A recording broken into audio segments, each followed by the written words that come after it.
Oh, We yes. got a matchup ahead of us. Look at that. We got MarineLorD and Beasty. This is interesting. Yeah, MarineLorD versus Beasty. I mean, this is like one of the El Clasicos. Beasty, I'd say, I don't want to say fallen off. It's more that other people have caught up, right? Like, I think towards the end of the year, if you gave people power rankings and they didn't let any like favoritism of who they watch or support over the years come into it, it's fair to say like MarineLorD, Puppy Paw kind of feels like a solid 1-2. Then it gets muddy between like Wham, Beasty, Return of Vortex is he on form. You know, you've had B potentially kind of climbing in there with some creative spring strategies. But, you know, this was, I'd say, you know, just a year ago plus, you would have looked at these two as the kings, right? This was the back and forth you were expecting. Just before where we saw Vortex and Liz from going to Bender. If you look at the statistics, these are the best performing two in AoE 4 historically. Exactly. And you mentioned that like Beasty maybe falling off a little bit. I think it mostly has to do with, and I want to say this, I think Beasty has kind of changed his playstyle a little bit over the last like 1 to 2 S tier tournaments. I don't think he's much of the like turtleish late game player anymore. I think nowadays he's more of an opportunistic and sometimes even very aggressive player. Like there was a definite change in playstyle, and it has started to like build up more and more to where I think at the moment Beasty is in a really good spot again. And I want to see this one because we're going to be seeing Delhi, a formerly very aggressive civilization, still a very aggressive civilization, up against the Malians in the current Pro Scout meta. And Delhi always is like that civilization that is able to flood so many units and just absolutely smack on like the Malians, right? Like Malians, they have issues with handling lots of units early on. Delhi can make a lot of units early on, even in Pro Scout meta. Like you might want to go for like Warrior Scouts, Pro Scouts, get the deer in. It's very tough to do that up against the Delhi because usually it's tough for horsemen to deny deer against Warrior Scouts, but Ghazi Raiders can do that. I guess we're about to find out because we're jumping right into one of the most anticipated sets in the EGC Masters Winter. We're going to be joining our game number 1 between MarineLorD and Beasty. Just a couple seconds. There we go. A matchup historically worthy of grand finals will occur here in the upper bracket semi-finals. Not even that close to a GF showdown. One of these two will have to claw their way through a lower bracket run. MarineLorD versus Beasty. A best of 5 to decide which one will be going up against the hot and secure Anatans, currently sitting in the upper bracket finals after 3-0ing Puppy Paw. Is it going to be the ongoing reign of the champion, the unstoppable MarineLorD just not dropping anything as he goes? Or is Beasty ready to rise up at the start of 2025 and say, I am back and I am ready to take it all? Oh man, I can't wait to see how this one is going to play out. Because remember, whoever loses this series is going to have to face off in the losers bracket against Louis MT. And Beasty has dropped a couple of comments in regards to him playing against Louis MT is he struggles against the man. Louis MT, one of those players that can give Beasty a really hard time, no matter the stage of the game. Yeah, a lot of people call him the Chinese Beasty, but I've said before, at this pace, you can see a world in which actually Beasty becomes the Serbian Louis, right? Like he's that good at playing the late game, and historically that has been an area that Beasty likes to get to. But we have to talk about this particular matchup. MarineLorD is seen as a very secure all-rounder player. He doesn't rely on the late game. He doesn't rely on the all-in styles that we've seen historically from Vortex. MarineLorD, if you had to choose one person to represent you in the boxing ring for AoE 4 that can do anything at any stage in the game, this has been the selection for almost everyone. Yeah, MarineLorD, he's just, I want to say, whatever strategy he does, whatever plan he has, he executes it cleanly. That's like the main thing that you got to give MarineLorD credit to. Whatever game plan he has, he executes it to perfection. We're going to have to see what his game plan is going to be up against the Delhi. Dome of a Faith coming in for Beasty. No surprises there. A landmark that currently gives you 130 resources worth of savings every minute. How much do you get with the Mansa Quarry KP? Just a measly 75. Can I refund? Refund, please. Yeah, just build a Saharan trade network, outpost rush my opponent instead. I mean, deny him some of those pretty little scholars. This is an interesting one, though. Like, Malians versus Delhi, historically a matchup which Delhi use Malians as a human toilet. But there is a new meta. And that new meta was technically a nerf to Delhi, right? The Pro Scouts meta has left Delhi a little bit weaker against these civs that have the ability to rush them. Key amongst them being China, Zhuji, HRE, but Malians is also a strong contender for it. So with that on the table, you have to ask the question, is there a world in which Malians could be favored here? Is there a world in which the Farimba could be the cherry on top to get a win? Ooh, I don't know about the Farimba. I mean, it's one of those landmarks where no matter what you choose in the end, like Delhi has a way to counter you out, right? Like Ghazi Raiders already like a specialized horseman, so you probably don't want to go for the bonus javelin throwers. Then you get like the Freeborn. They also don't do too well against the Ghazi Raiders. I guess the best case for you would be the Mansa Musafati. Yeah, they are ridiculous. They are really good. Yeah. It's pretty ludicrous how effective they can be. I mean, it's just a good flooding unit as well. The trade-off, of course, when you go for Farimba is like you're going to have a weak economy to Zerg, so you have to be efficient in your trades. We've seen actually at the highest level, some players, B comes to mind, really good at delaying his Farimba choice until he sees a reason to commit, right? Like just the patience shown can be key with that landmark. But it is going to be the Pro Scouts to kick us off. You already see that coming in. Beasty has not got his queued up yet. Wheelbarrow about to complete. Pro Scout's likely the first thing coming in, but that's going to take him 3.5 minutes to get. It's going to be a little bit until that comes in. We're only going to have that 1 mil at the moment, so isn't going to be able to get his like other upgrades, his other economy upgrades in anytime soon. MarineLorD is also going for that Pro Scout play, but we will have Ghazi Raiders coming in for Beasty. So it looks like early on we're going to see like a little Ghazi on Warrior Scouts action. Yeah, but he should be able to drag 1 or 2 back safely. We have the Donzos. This is a really good spawn for MarineLorD to play Pro Scouts. Double deer on one side can be a negative, but when you know your opponent is going to just spawn into Ghazi straight away, the Donzos are a perfect counter solution to this, and he's already got them getting queued up. I like the macro behind this as well. MarineLorD, he isn't going immediately for the stable, isn't immediately going for the Warrior Scout upgrade. He's going first for the Donzos. He is prioritizing this clearly, and I like to see that. It gives him a nice next step, right? Like you delay getting your gear, but now you have Donzos to go out and contest the sacred site, right? Because it's not enough to get what you want out of this map. You now need to find a way of stopping Beasty from getting what he wants. And on a map like Gorge, with so nicely, tightly compact sacred sites, it's pretty obvious what he's going for. Oh yeah, this is looking pretty hard. Archer's coming in already for Beasty as well. Oh, this is going to be a scrappy feudal age here.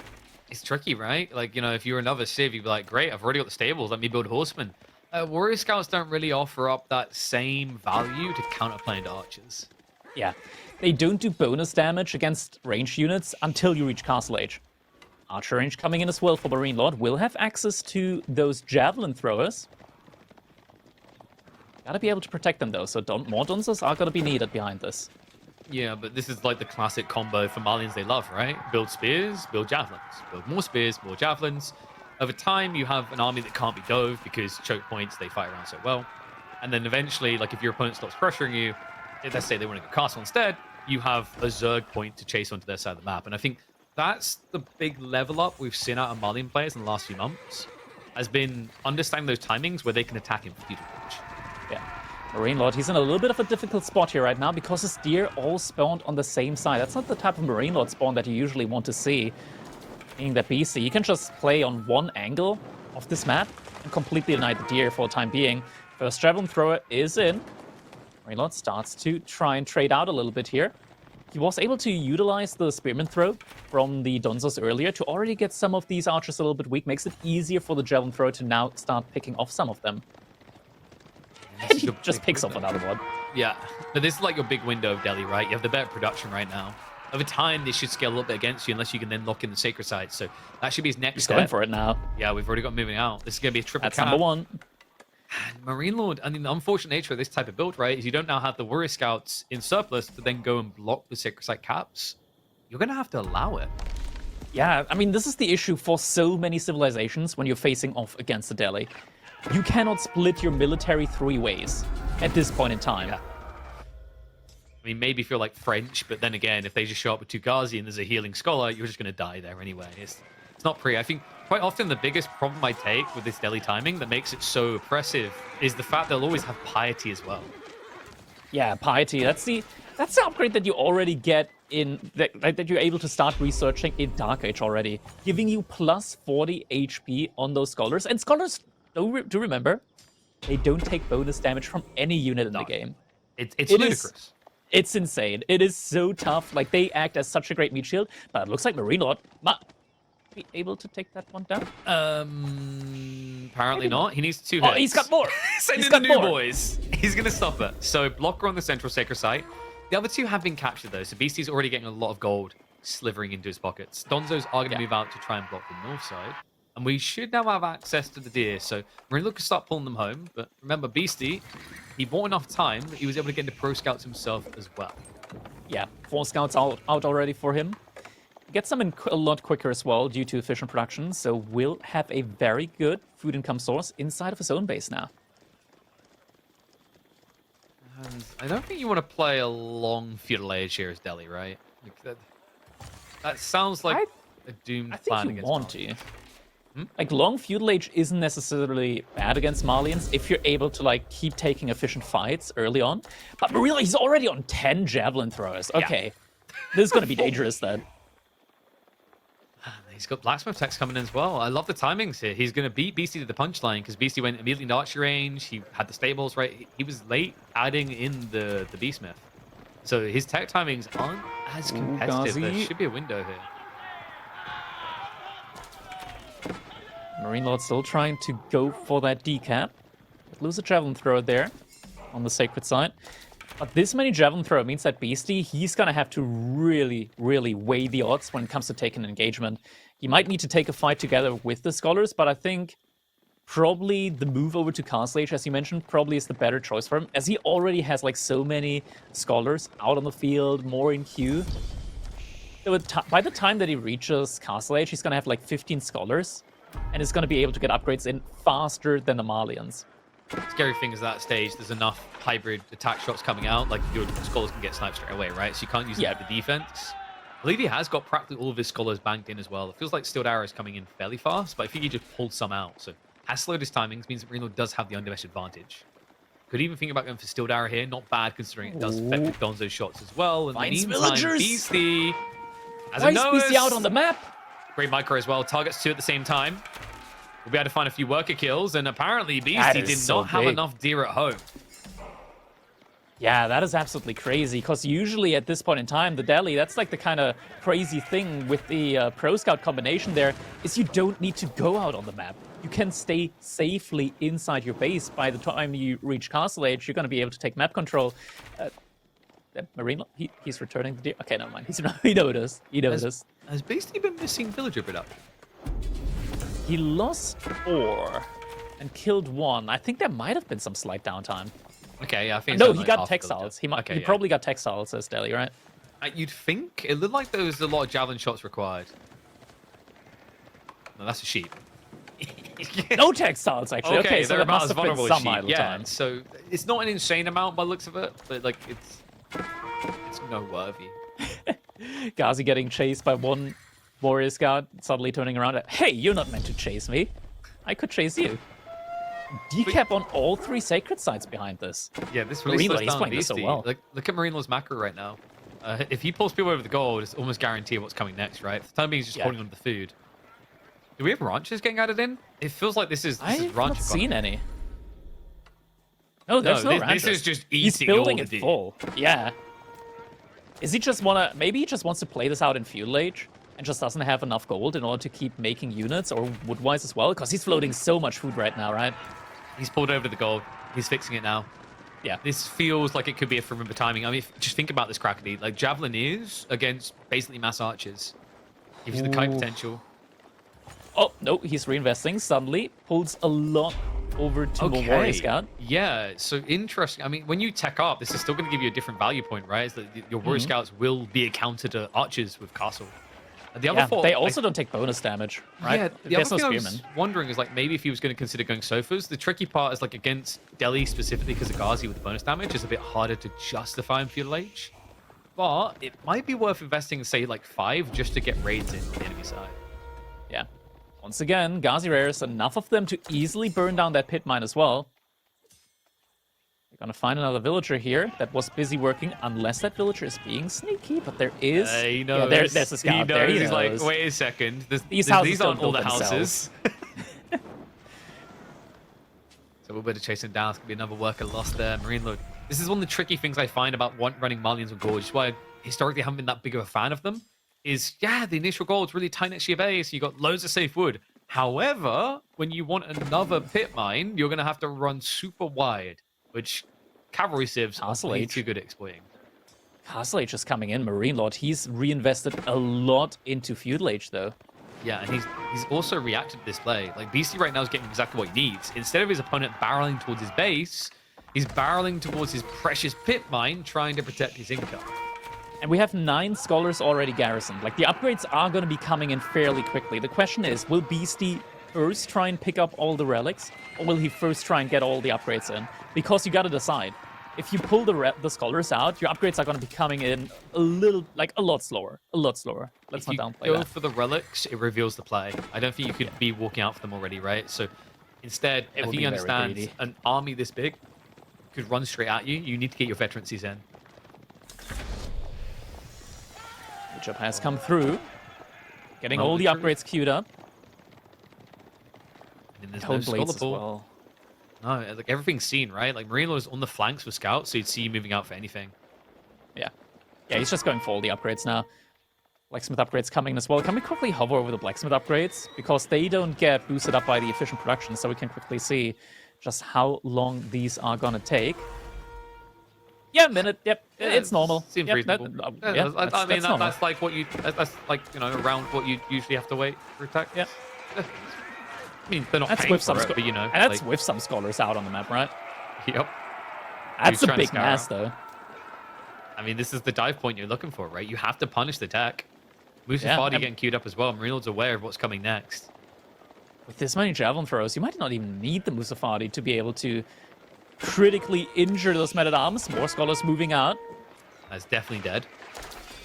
And so is Yeah, he. it means the upgrades come in a lot slower as well, though, right? Like, losing this many scholars at this point in time. Just look at the damage this that could be MA has taken. He's going to burn through the production. This is going to be difficult. Veterancy has come in on the archers. Does he want to take the dive now? Creeping for Beasty. He's gathering 0 wood, so he didn't want to add in any more archers at all. Yeah, none coming in. Does have enough for a lot of men-at-arms. But wait, is that his only barracks? Is that his only barracks? I think so. And also on top of that, he's not gathering food right now. There's a limited runway. Scholar inside? There's no scholar inside that barracks. No, he can't mass them. He got spotted trying to walk away with it, right? That was the one that got sniped. Both of them, in fact. That is critical. I can't believe this. MarineLorD with the Musafadi coming as well, who have the answer for a trickle of MAA. Beasty, he needs to gain something. He's moving for the food. I mean, this is crazy. I think you need probably more archers to get out of this sticky situation. You have to remember, Marlians, they have an anti-armored unit in Age 2. They do indeed. And MarineLorD, I think now might also be the time where we're going to see a couple of cattle coming. And I don't think MarineLorD is the type of player that would go for the firm garrison. I mean, I think he just goes for the kill. It might just be, yeah. Like, he has the tools, right? The tools are in his hand. Mm-hmm. Like, what do you build here as Delhi? You got an elephant, you saw he queued a tower elephant. That doesn't work against javelins. You switch to a war elephant. Good luck against mass donzos. And look at just how many of these scholars have gone down so far. BC has been producing them non-stop. He was at 12, now he's at 10. I mean, the only thing this man can really afford is Springles at this rate, but that still requires wood. He needs to go and touch it. House is going to be targeted now. Just trying to starve him in. Second war elephant is going to be on the way. He needs to fight, though. MarineLorD's not going to let go of this. Definitely not. War elephant is going to be able to march in. Donzos need to move across, but that means they're running straight through the archer fire. Probably the best fight that actually Beasty could ask for. The focus healing is going to be coming in. But the Donzos, they're still not reaching quick enough. They finally get through the Ghazi. They're on to the war elephant. But the war elephant isn't really optimally targeting here. He's not dying. There's another one. He's losing everything. Oh my god. The healing. I can't believe it. He's just out healing everything. It looked like the war elephant wasn't really getting that splash damage, but the fact he's dying through that is the bigger issue. Javelin mass is now down to 14. These elephants are not reasonable. That is insane. You got the counter unit, and you're still not able to take it down. I can't believe it. Like, he had 26 Donces at the start of that. He's down to 9. That is It's a just lot. not reasonable. Can we just get a new bonus tag? We have, like, bonus versus cab, but then an extra one for bonus versus elephants?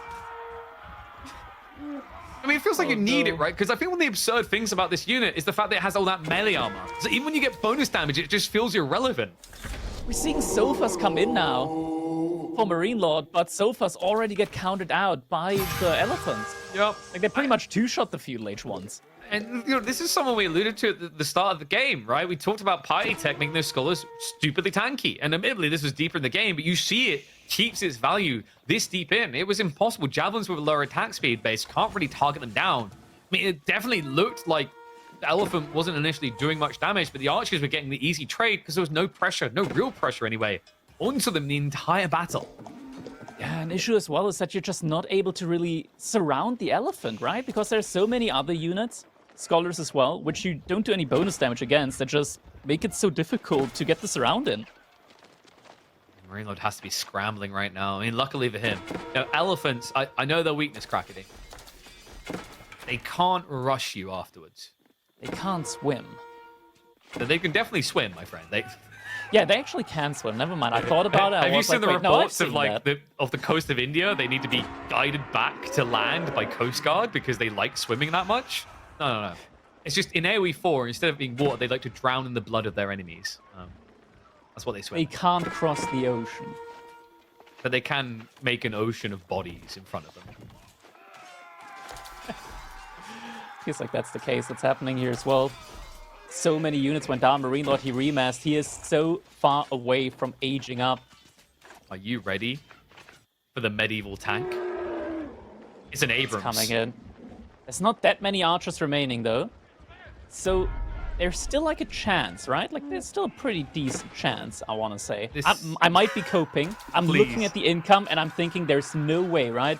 With the amount of income difference, that this is that bad for MarineLorD. Crackety, like, how this ends is he goes Javelineers and realizes that does no damage against war elephants. The TC for Beasty was also idle for like 3 minutes.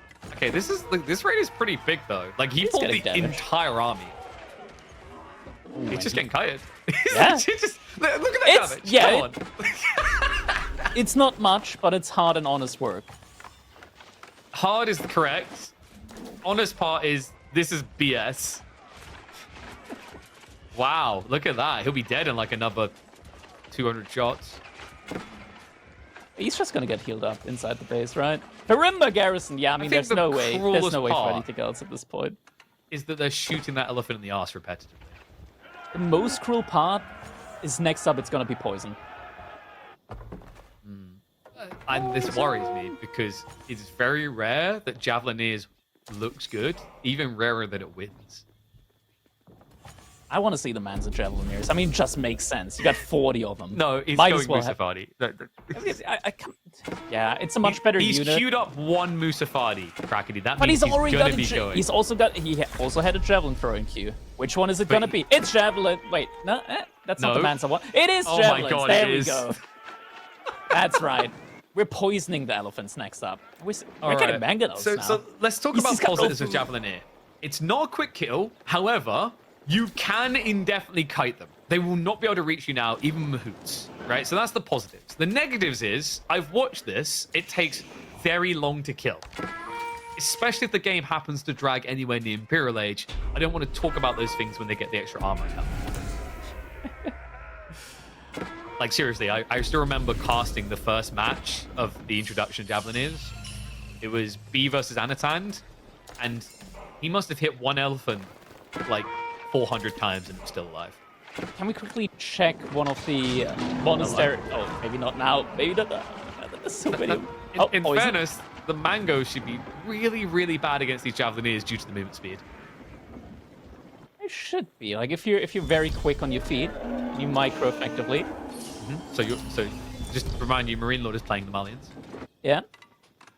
So he might be quick. Sometimes yes, sometimes no. Sometimes a cat jumps on your lap and claws you at the worst possible moment. Yeah.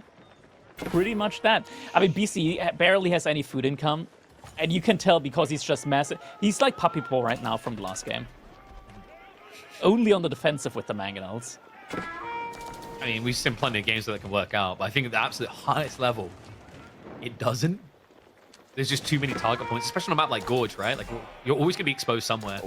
Javelins, they're just so good at chasing for this. Like, it's almost like the Yuumi logic, right? Like, these are actually great at killing villages. Look at them go. You can't run away from them. You cannot. Has to be careful, though. The mangonels, they're coming in. Not a fight you want to take. But they're so quick. They almost they're hit already out again. Already out again. And All right. BC can't afford villagers. He legitimately just can't afford villagers.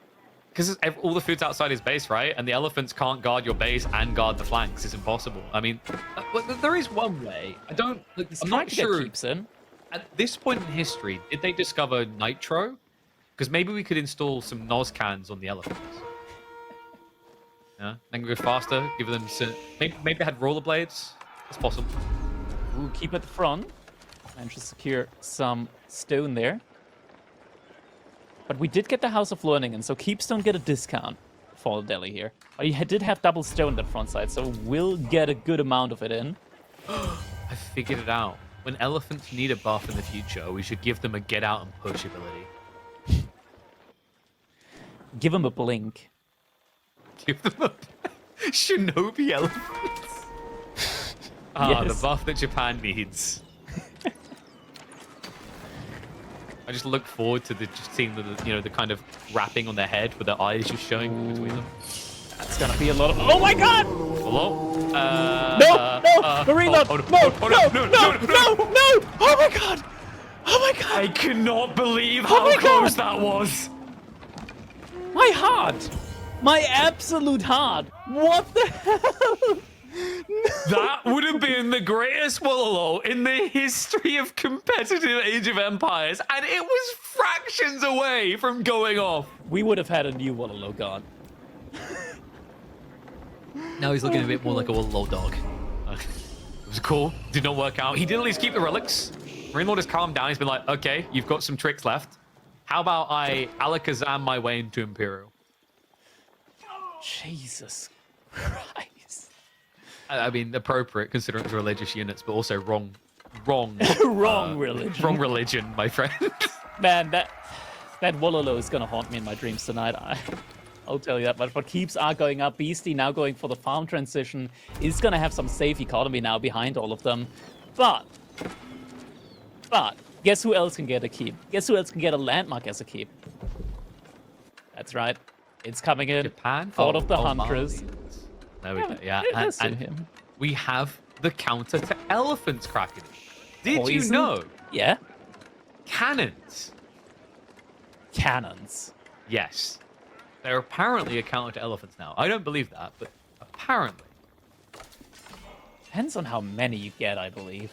That's true, right? Like, if you think about like Lubu, you could technically counter him with trash tier peasant spearmen if you had thousands of them. Eventually, you kill them. True.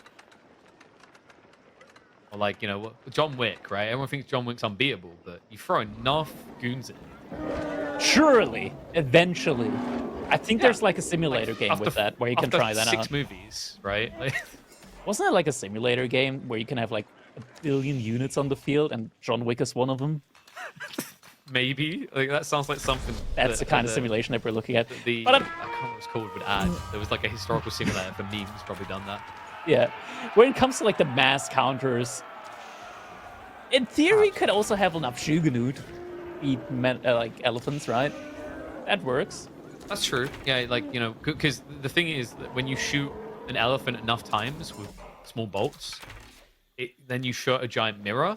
It goes, I'm not even an elephant, I'm a hedgehog, and it like becomes depressed and dies. I think that's how it works.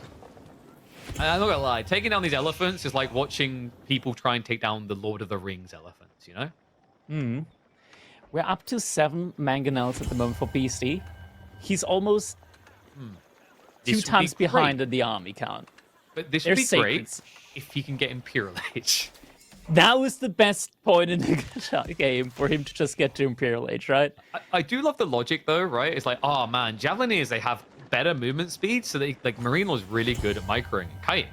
So if I just get so many mangoes and click everywhere in the fight, there's nowhere to dodge. What is like the one unit that Delhi gets in Imperial Age with a certain landmark that is really, really strong?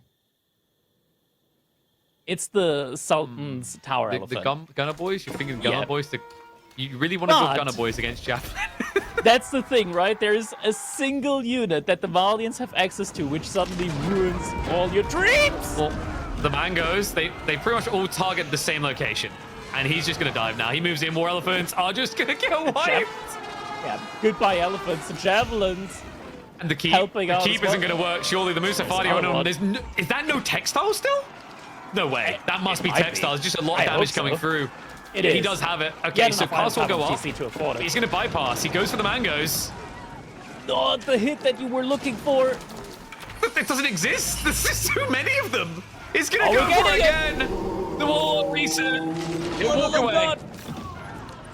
Even snipes him on the way out. Points for Star there. Now, admittedly, there's a bigger problem, Kraken. Throughout all of this, the gold on the south side was getting hit by 2 men-at-arms. They're saving grace here. They took out, I think that was 15 villages. MarineLorD is now God. behind by 15. How did he not notice? Like, we looked at this, I was like, okay, yeah, surely he's gonna pull the villagers away any moment now. No, but suddenly MarineLorD's 14 villagers behind. And Palace of the Sultan is coming in. What is this game? There's a goddamn party that never ends. Here's another jaw dropper for you. Congrats, you got Farimba, but Mr. MarineLorD, where is the other free tech upgrade that you could get by going Imperial Age? He never chose Mansa Musafadi, so he weakened his hand in that engagement. Now we're getting a ram, sneak ram on the side. I still can't believe it. I think MarineLorD just didn't realize about the other Farimba choice. Reminder, you get a second choice in Imperial Age. You do, yeah. He didn't build Freeborn. He had Musafadi fighting, but he didn't go for the Mansa upgrade, which is free and only takes 10 seconds. I think he completely forgot. I think he might have, yeah. Either that or he's still weighing his options, whether he wants to go for, you know, the The Freeborn Freeborn after because all. they're stupidly tanky, right? Or like, yeah. They are very tanky. But you've got all these Musafadi, right? This was your hit point. This was your kill time. Now, things are slipping away from you, right? Your opponent's at free TC. You've still got a stronger army for the time being. Also a very squishy army when you need to dive under these castles. Yeah. Granted, your opponent has 36 military units. 19 of that is in scholars. And soon, one of them will, or 3 of them technically on the UI, will be in Gunny Boys on horseback. Well, elephant back. I wonder if maybe MarineLorD wants to just start walling in some of these sacred sites, wants to make sure that they're not getting... Is this quick enough? I don't think it matters. The bombards are there. He cancels. Yeah, he has to cancel it. Okay, these 4 guards Bombards being need to be left the alone. MVPs right now. If these bombards don't go, he's going to lose everything north. They don't go. They're gonna stay. And this is, once again, the scary time. Wait, what's going on in MarineLorD space? I think it's a couple of men-at-arms. They're the chasing curse. away the villagers, yep. Chasing them forever, and the Rams taking down the pit mine there as well. There's a little bit of damage being done here, but remember, like, he's inflating his eco in different ways, so the triple cap on the sacred sides, right? So it's not too bad off. I believe we do have ranches added in at this stage as well, which is inflating MarineLorD's income. Yeah. So, yes, it looks grim when you look at the 22 eco lead, but you have to remember, Beasty still doesn't have a threatening army. We're talking about a guy who still, half of his people spend their time reading books and waving at elephants so they don't die. Yeah, speaking of reading books, that is one of the strong suits of Delhi in Imperial Age, because suddenly all the upgrades are coming in relatively quick, and there is one specific upgrade that I feel like once Yep. it comes in from a certain siege workshop, could turn the tides here. Yeah, because once you're done reading all the books, you learn how to hurl books that are the size of an 18-wheeler of your opponent. It is, of course, adjustable crossbars, but that's still about 2.5 minutes out here. The bombards, in the meantime, are the MVP sniper to deal with it. I think it might be just a minute about. Depends on where he has the scholars, right? I don't a lot think of he them has out in the enough field. scholars. Yeah, a lot Like, of them look are in just the out bar. in the field. Yeah, it's 3 even more than minutes with 20 scholars? Okay, there are barely any scholars inside of Did Beasty read the part of the script that said Q for dramatical impact? Because it feels like that's where He's we're going at for here. it again. I think he's going for it again. The relics, they're being picked up. The bombards could actually snipe that. They go for the could. elephants. MarineLorD, he respects it. His heart has stopped too many times. He's Snipe one kiting already. back. I mean, That's these another relics one. are now kind of ending up in no man's land. You need to get them out. Yeah, they're all in the ground. He's going to run for it again. The walls. He targets them down. They're both gone. I mean, that has to be it. Beasty, there's no way. Without the elephants, without the mangoes, can you hold this any longer? This is game. There's no way. Mongazi Rays on the defense, but it's just nowhere near enough, and GG comes in. The Delhi, they held on strong with the elephant defense, but in the end, it was not enough. Too many losses early on, and MarineLorD is going to be able to take the lead early on in the set. Faremba so OP, he doesn't even take the other option when he goes into Imperial. I think that says everything about the current meta. Things are really flipped here. This is a matchup that historically has been Delhi dominant. I'd say, actually, when you go back before the current Pro Scouts and the Faremba change, this is probably one of the most one-sided matchups that most people see. Delhi just being on top, but MarineLorD flipped the script, man, at multiple phases in this. Early and in the late game, just finding a way to dictate flow, and in the end, get a giant opening win over Beasty. Oh man, this was absolutely huge. Such a strong civilization with the Delhi. MarineLorD, with the Malians, able to take the victory. Looking at the resource gathered, I mean, it doesn't really paint the true picture, right? Because the total resources gathered doesn't portray like the 30,000 resources worth of free upgrades that came in for Beasty. Can we just look at the APM as well? Like, how much do you reckon was in panic clicking on the scholars? Probably his a good heart rate 100. went that high in the first attempt with the triple Wallala. I mean, credit to her, right? I think that's the part that kept us on the edge of our seats. By the time that all happened, the game looked kind of over, right? But you got to give him credit. Beasty giving a preview of how he can still actually contest, even in what felt like an unwinnable game, right? I don't think there's many players that could have made this one look as close as it did around that point in the game, with the Wallala, with the Men at Arms raid on the backside, and then the switch to keeps. It definitely looked grim, but he had us believing there was at least a thread, an iota of opportunity here. And this was the fight that really started to make things look weird, right? Like, this fight initially put us in okay, this looks pretty good for Beasty. The crazy part is how after this fight, MarineLorD kind of held him hostage on the map, so he couldn't do any real damage in return. Yeah. This was such a crucial fight for MarineLorD. It felt like it was the all-in attempt here from him, and then suddenly, one elephant by its lonesome, able to just beat back the entire military force. Absolutely incredible. So, off to a lead for MarineLorD, but still plenty to go. And I think when we look at the drafts, it's going to be intriguing, actually, because I think from that perspective, I'm trying to remember what they had. MarineLorD still has some sizable picks. Malians was his second pick of the draft. This was Beasty's first pick, but Beasty's still with the Byzantines.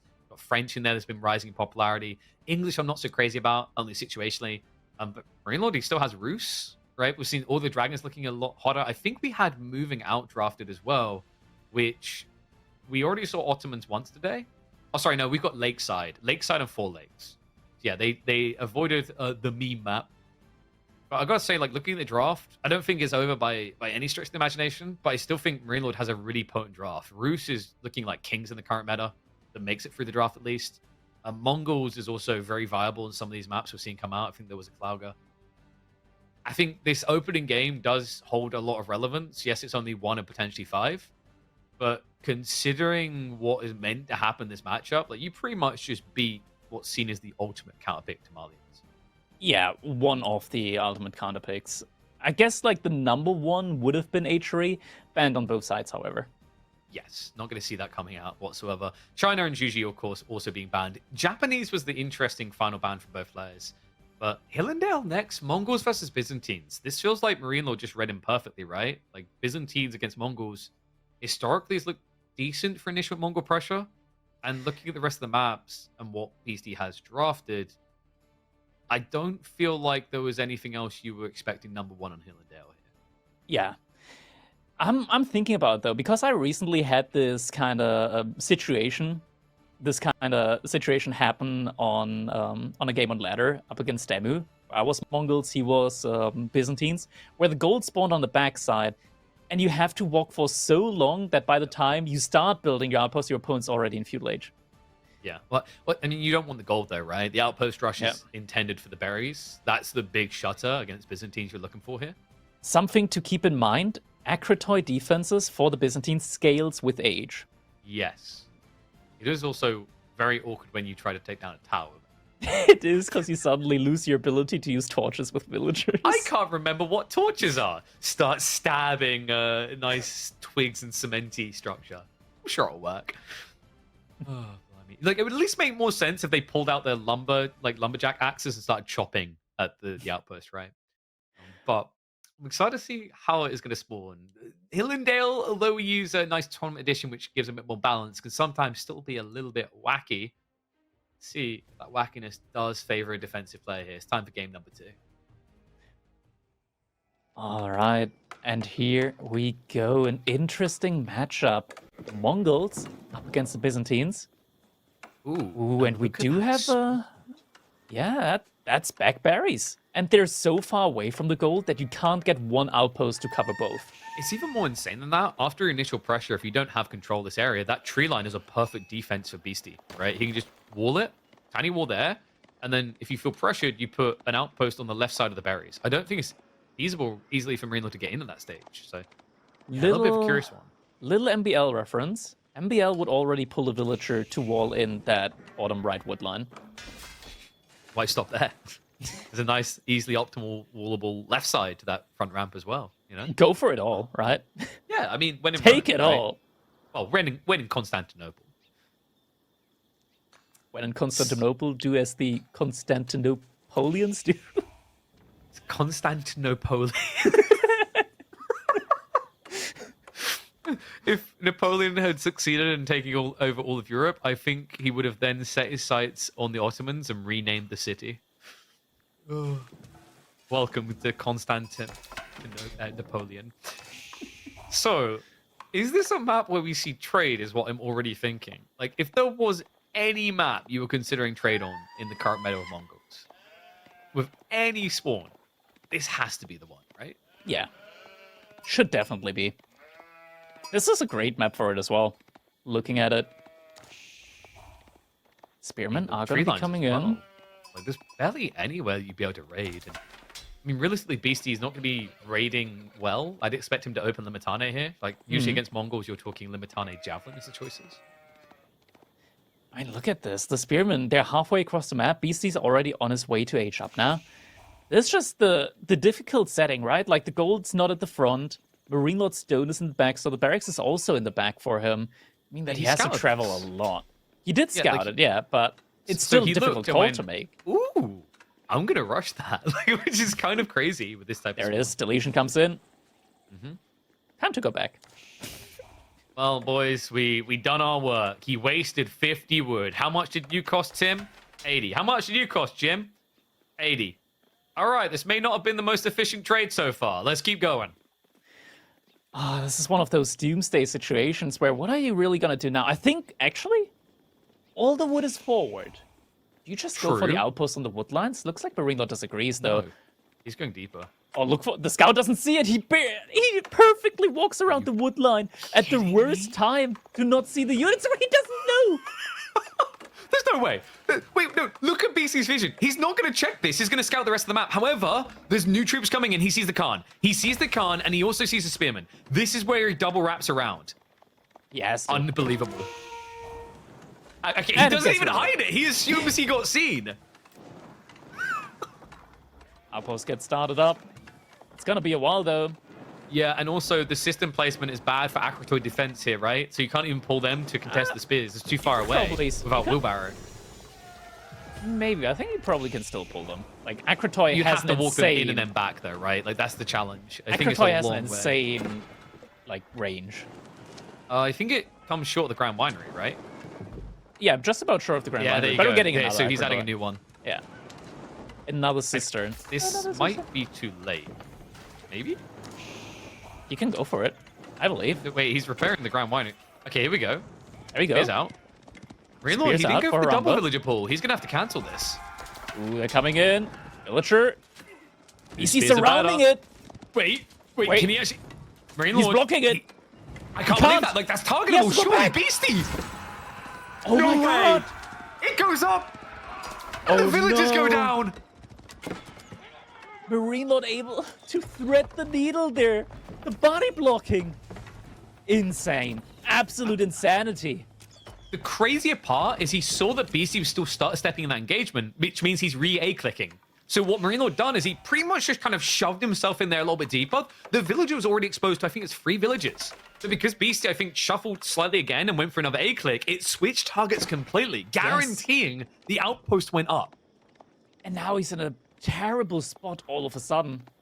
Granted, he could reinvest into Limitane, get enough of them, and be able to burn it down with the shield wall, but this still puts a lot of pressure on him. It slows you down so much, and it just enables the Silver Tree player. You have to know it's coming at this point, right? But when you go Limitane, that's not like going to go Horseman Longbow strategy. You're not going to be able to block the greed. And on a map like this, we already mentioned how good it is for this trade. It's going to be moving the Silver Tree out. He's already stockpiling stone. We're likely going to be seeing the double trader pump, and then just a huge eco inflation out of MarineLorD. Yeah, that could definitely be the follow-up here. We're getting an Archer and Limitane composition. Now coming in from Beasty. There was actually a strategy that I've seen from Ravane a while back where you just focus on the archers, and instead of going for like any ranged units from the mercenary tree later on, you just go for Kashyyyks instead. And you can play a very mean feudal age aggression game with that composition as well, similar to what the French can do. Ravane building not melee units doesn't sound like the Ravane I remember. You might not know the true Ravane. That's a villager kill. Spearboy at heart. Okay. He's a mass infantry guy. This is kind of crazy, actually, just getting free snipes like that. Yeah. The archers are coming, so that'll be enough to blunt it away, but he needs to move ASAP across the map. MarineLorD, I believe, already... Yeah, he's got Silver Tree in position. He didn't spend on a double pump here. What happened here? Some shenanigans. He forced to cancel. Yeah, didn't notice that. Okay, nicely done. It does slow things down. So MarineLorD has to go for a normal pump of archers. Hasn't got the double production. Yeah. But and that hurts because he's got like over 200 stone, right? He should be getting it now. Hurts more though. Is like Beasty, like what's his food income looking like, right? He's on sheep. He didn't even shove the deer in. So he's kind of getting the worst of the free options available to him right now. Much range now moving back, and Beasty is still pushing forward with more units. No doubt production in yet, but it's gonna be unlocking now, and that means that MarineLorD inside of his own base should be able to get into a situation where he can definitely like outmass even the mass that's already on the field for Beasty. I mean, Beasty's army does look sizable right now, but you have to remember the deceptive part is when you're attacking, you have maybe like half to a third of what you actually have, right? So from that POV, it's just not diveable. He has to resecure his base. We're definitely coming home now to burn down that outpost, right? Nice thing about dealing with Mongols, not like you can fortify their outpost. Yep. So it does die pretty quick. MarineLorD getting Pierce Armor in. That means the outpost is also going to do a little bit of extra spicy damage now. Yeah, and he wasn't ready for that. Beasty actually almost losing the limiter at the start there. So at this stage, I don't think you can burn the outpost without undermesh, right? You probably don't want to, but you still can. But Beasty is starting to get resources in, so more gold coming his way. But he has to be quick. Because he's all... MarineLorD was on 3 archers like a couple of seconds ago. Like, I blinked. I blinked and it's at 12. Not just that, because he stockpiled all the stone, right? But it's not just that. It's the fact that he also has the blacksmith tech advantages. By the time BC has undermesh, MarineLorD should have both. The wall's too slow. The wall is too slow. I mean, you maybe get one up. You're not going to get all of them up, though. Are you going to get any of them up? MarineLorD's got another trooper coming around the back. He's only going to end up seeing that, right? Are you kidding? The villager isn't seen right now. And now the archers, the falcon in the wood line. BC has to pull everything, and all the wood is here at the front. He's not trading out. Undermesh is about to tick in for BC. That's going to balance things out. He needs the Limitane just to basically absorb fire right now. Oh, just fixating on that back line. He's going to start sniping villagers instead. Minimizes the damage. I think he might have actually activated Akratoy there, judging by how low that damage was. Gets a stay of execution. Now, he has got the wall going up on the other side. I think MarineLorD maybe skipped a trick here by letting that wall complete. Removed his options. In the meantime, traders are getting harassed a little bit, but spearmen aren't exactly great at killing traders. Yeah. Falcon has now disappeared. The wall isn't finished. The wall isn't finished. Archers. Moving in. Oh, I mean... he survives. It's okay against the archers. You should be able to hold on. And Steel Arrow is being rushed here. With Dialecticus, he's going to balance this fight out. And able to deflate the mass a good bit. Oh, MarineLorD, he's trading out onto the archers. Good Yeah, play he's too from close him. to Limitane, though, right? Like, he's taking more damage than necessary here, so he's going to have to back up. It's kind of crazy, actually, that Beasty's semi-holding with so many archers in favor of MarineLorD, but second wave is going to now be on the way. I wondered if we were going to see him switch into Keshi, but I think MarineLord's logic here is, on a map like Hillendale, when your opponent's playing fully defensive, what's the point? Yeah. Wolof has come in on the left side, not on the right side, but I think that is going to be enough for Beasty to be able to just pull the trigger now when it comes to trying to rush that outpost. Looks like he is going for it. See the start of the stable. Yeah, and like the stable with what economy, right? Like that's the tricky part. Because if we check, I don't think BC has many sheep left, and the deer he at least shoved them in, but they're not protected either. Yeah, it's he kind did of like just looking for a play that doesn't have enough time. he did just bring in 3 sheep underneath his TC, but he's in trouble now. He needs an outpost ASAP, but he doesn't have the wood for it. He spent it on the stable. MarineLorD, I'm a little bit surprised he's not diving in. I mean, we have God Vision. We can see how far ahead he is. He's showing a lot of respect. Not sure if he realizes just how little food Beasty now has. More walls coming in as well. Is MarineLorD falling back? He is. He's rotating for the wood. But that's going to significantly slow him down here. He doesn't have much burn power. The wall was completed. It feels as if Beasty is getting away with this in a way that he shouldn't. This outpost, Beasty has enough stone to be able to get arrow slits on that one as well. Yeah, no way this wall falls anytime soon. It'll eventually go down, but I feel like at this point, get siege engineering, right? Like, at this stage, it's worth it. It's necessary. You want only archers. Yeah. But now Beasty finally has access to berries, access to olive oil. And if he's able to get... What do you want to go longbows here, or do you go for javelin throws instead? I feel like because you're stuck in your base, longbows feels better, right? Yeah. And you're going horsemen, so you need someone to protect them. It's weirder when you do Limitane horsemen. Like, you can kind of go either, but I always rate longbows a bit higher with that. Ooh, archers need to be so careful. One of the villagers moved a little bit weirdly. He can lose this tower. He needs to target down the spearman. Looks like MarineLorD just get back away. This would be a perfect opportunity to get fortifications in. Not seeing a ram yet. I don't think that... Oh, he clicked on the backside of the tree. Oh, wow. He's actually going silk. So he thinks you can kind of out-aggro, right? Like, I think silk is preferred when you plant the map. I mean, it is also, like, eventually in the game, you might be suspicious of Keshiks, and at that stage, having camels feels better. Yeah. There's an argument that Lanceneck is kind of not that valuable against Mongols because they kite you. In general, just having javelins against such a predominant range mass. Grant, he doesn't actually see just how many spearmen MarineLorD has because he's also reinvested a lot into those. It's also tricky because like there's a diminishing point of like having javelins being justified when the archer count is too high for your opponent, right? Yeah. That's where it can kind of feel better to have longbows just to basically stay in your base and trade with superior range. Traders are looking even better than I could imagine right now. MarineLorD, I mean, this is a lot already, yeah. It's getting ridiculous. Like, you wouldn't think that he'd have that many traders with how many archers he's been spamming. Horseman Raid is going to be coming in. Spearman already in position. Yeah. He's going to try to target them down, but I mean, 3 spearmen? That doesn't feel like a fight. That's not a fight you can take. Did he go Expillatores? Because this is the type of play you make if you have Expillatores, right?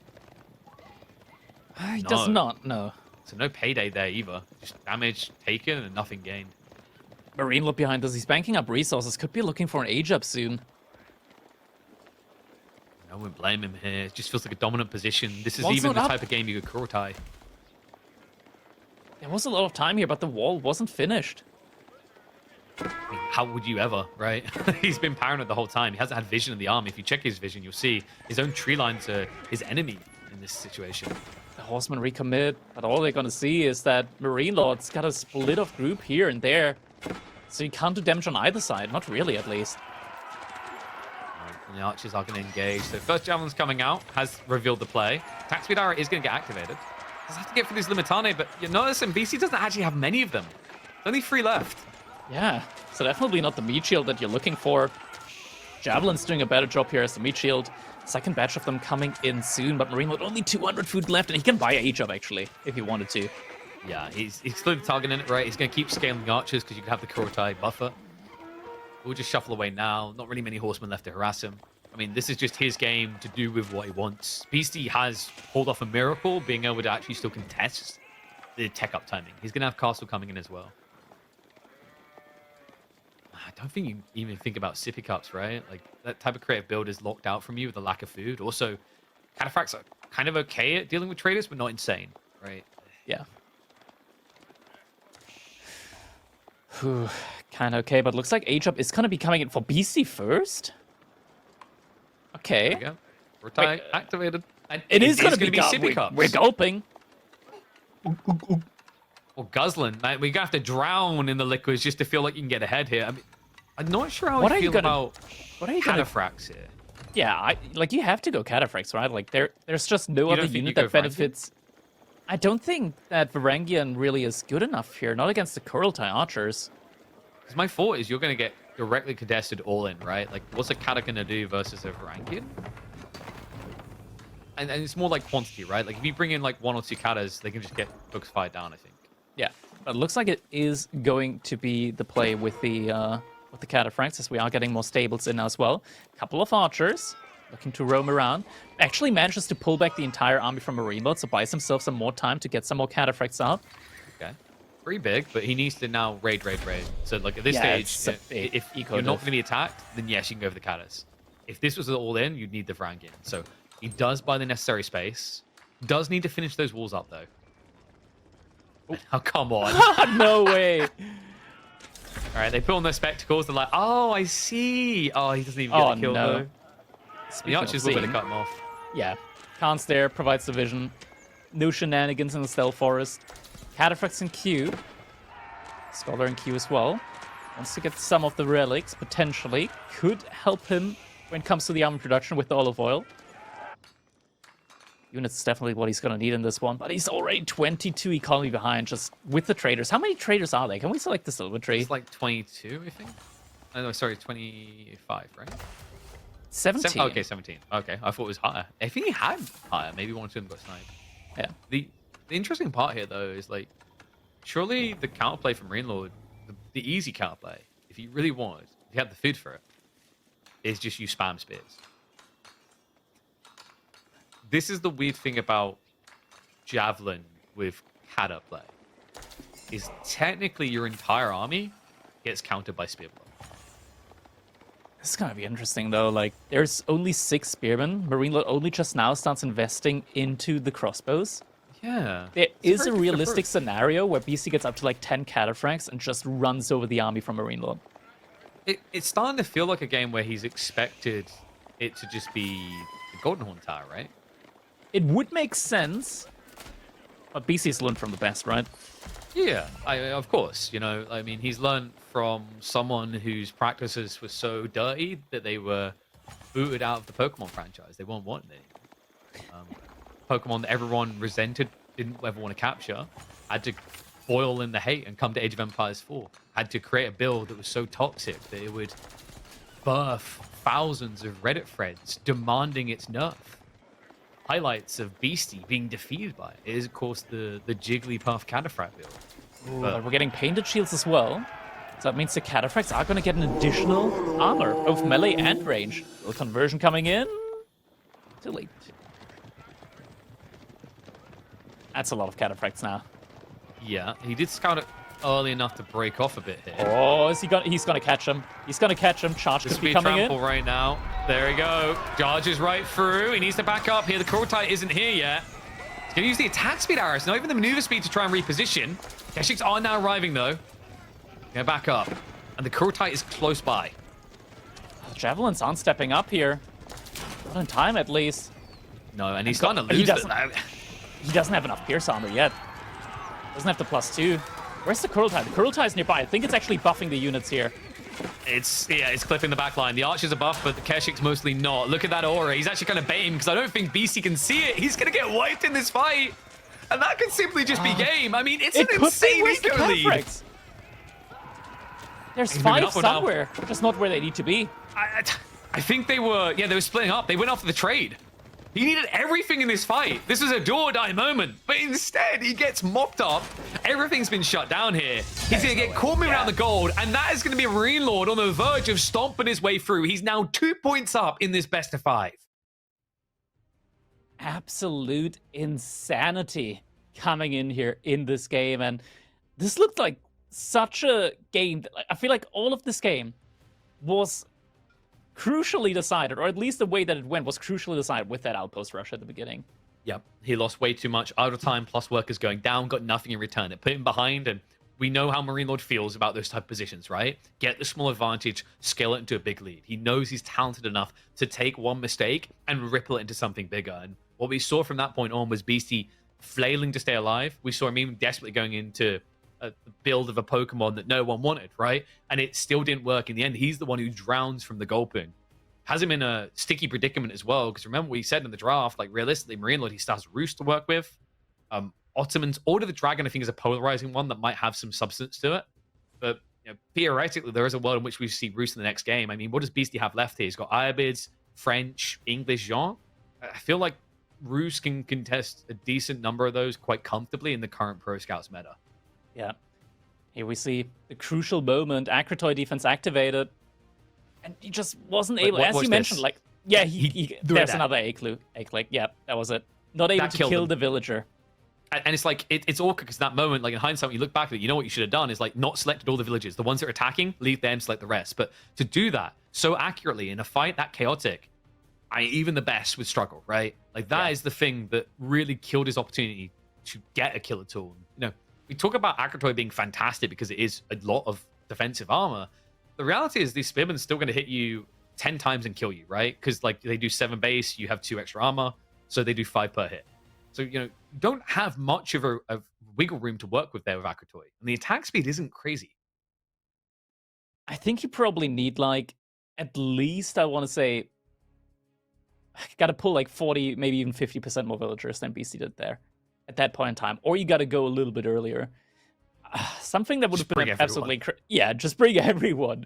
It was so crucial for the outpost to go up for MarineLorD, because if that outpost didn't go up for MarineLorD, he would have suddenly been in a very, very bad spot. Instead, Beastie not able to get any olive oil for like the first 10 minutes, I want to say. Well, not 10, but like 8 minutes, 9 minutes, I want to say. And it just hurt his timings so badly here. Yeah, it's what Mongols are infamous for, right? They basically have to get you to dance to their tune to get an advantage. They don't really have an economy advantage unless they play the Silver Tree build, and it works out well. But even then, like if you're in an even game, defending that is difficult, even on a map like Hill and Dale. I mean, MarineLorD, who just executed the first few minutes so well, it put him ahead. It's a actually classic example of why Mongols remain so relevant in competitive play, where they may be underperforming in most people's eyes on ladder. This Civ, given the right environment, can still thrive phenomenally well. It may not be OP, but I don't feel like Mongols is necessarily underpowered either. It's just a timing-based Civ, more so than most. It's very luck and like map spawn based as well. It's a disruption Civ. I call it a disruption Civ because it thrives when it's able to disrupt your opponent's game plan. And that's what happened here. What does Byzantines want to do? They want to get olive oil. What does Mongols do? They disrupt that immediately from the get-go.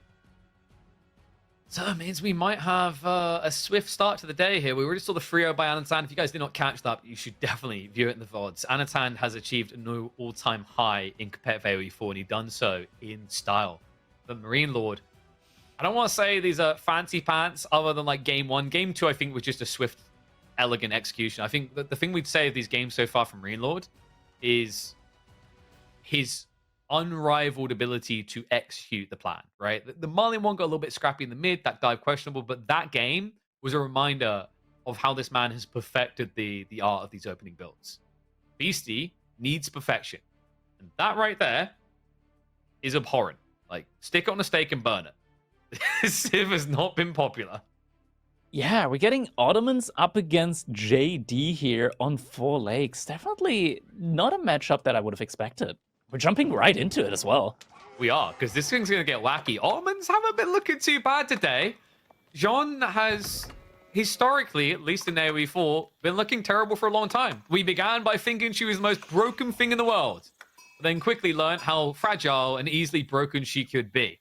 Let's see what Beastie can educate us with here. We hop into 4 lakes, so what a hybrid map, but not the type that can take advantage of the XP scaling of Jean necessarily. This is an eco-scaling type engagement.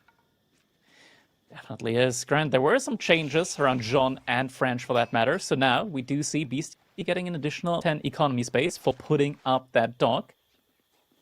kind of makes them even with Ottomans, right? Like Ottomans, they save 50, 50 resources for their dock, and now Beasty, he gets 50 resource and like housing for free with that dock. I Even like the even Stevens. the way. Yeah, it's like I think that's the way I immediately thought of it when they made that change. Like, oh, it's kind of like Ottos at that stage, right? The interesting thing is like you can't be too greedy. Like a classic build for Ottos was to like open racks and burn yours down. Amidst when 4-leg's not as popular, so I think they'll just kind of play the macro game.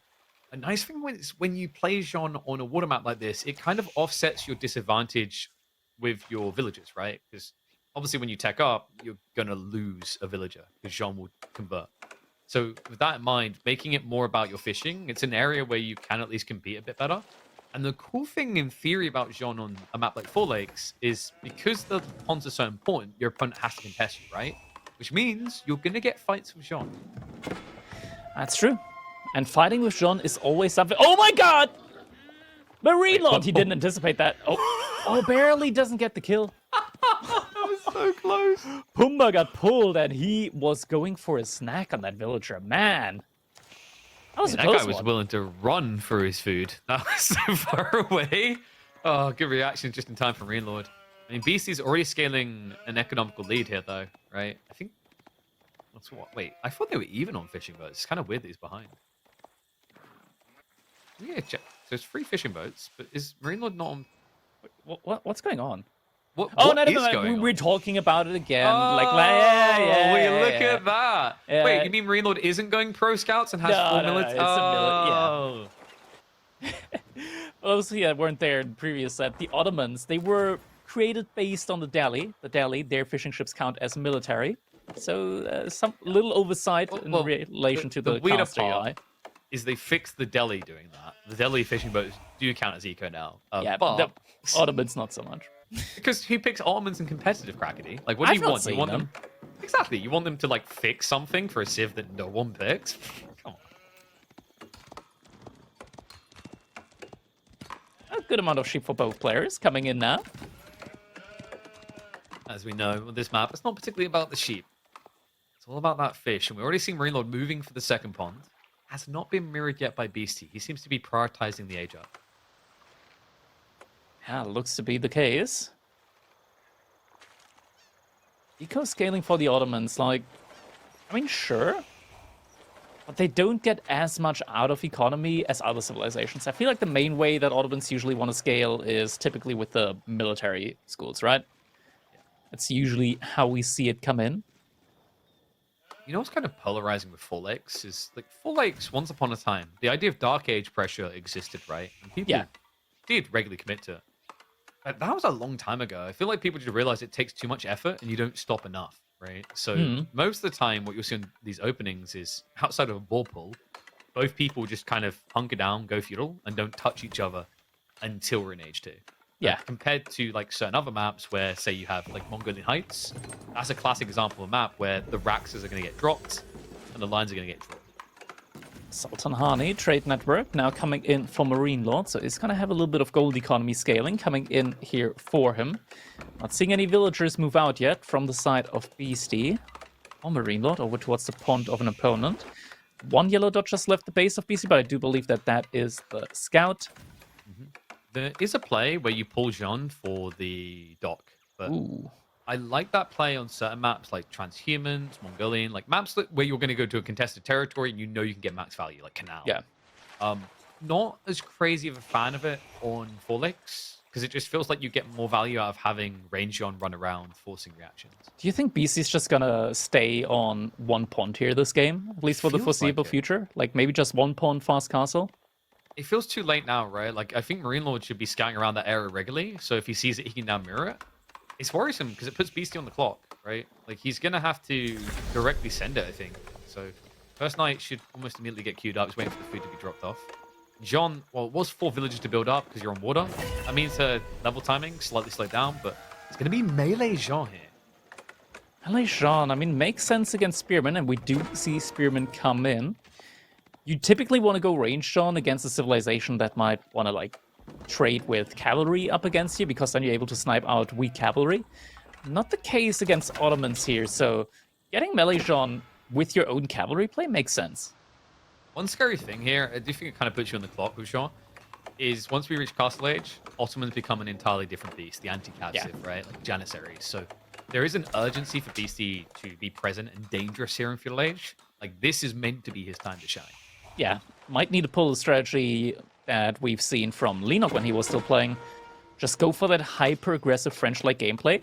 Oh, we got early imams actually coming in for Okay, MarineLorD. that's sick. That is actually sick. I love that. I mean, you know, we've been seeing a resurgence of this actually, and it's because of the Ayabids in particular. When you think about the Ayabid Dervish point, it's just a better version of the Ottomans option.